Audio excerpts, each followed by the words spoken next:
Oi, gente! Espero que todos estejam bem. O Direto da Redação de hoje é para levar a você as principais informações dos transtornos causados pelas chuvas que caem no Rio Grande do Sul desde o início da semana.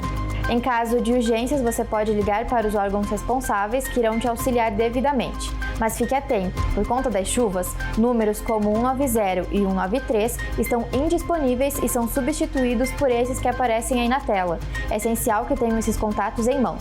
A Fundação Caxias e o Ginásio Santa Aparecida estão recebendo doações. Apesar dessas solicitações, a orientação é de que a prioridade seja ficar em casa, organizar as coisas para doações, mas que sejam entregues aos pontos de coleta quando a situação amenizar.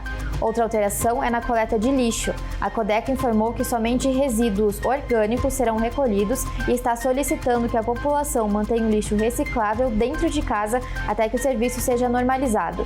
Rede estadual e municipal de ensino seguem com as aulas suspensas até sexta-feira, dia 3 de maio.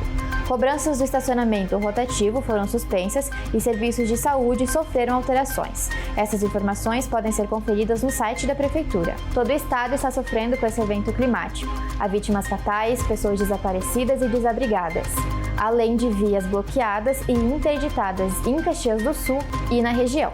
Vias do município estão com bloqueios totais ou parciais. A Perimetral Norte está com trechos bloqueados por rachaduras no asfalto. A BR-116 está em meia pista e com pelo menos 5 locais que podem sofrer queda de barreiras. Galópolis está com interdição total da pista no quilômetro 161 e diversas casas soterradas, além de pessoas desaparecidas. A Câmara Municipal de Caxias do Sul, por meio da presidente Marisol Santos, anunciou hoje de manhã a destinação de R$1 milhão para que a Prefeitura possa aplicar nas medidas emergenciais para resgate e reconstrução da cidade devido às chuvas que atingem o município.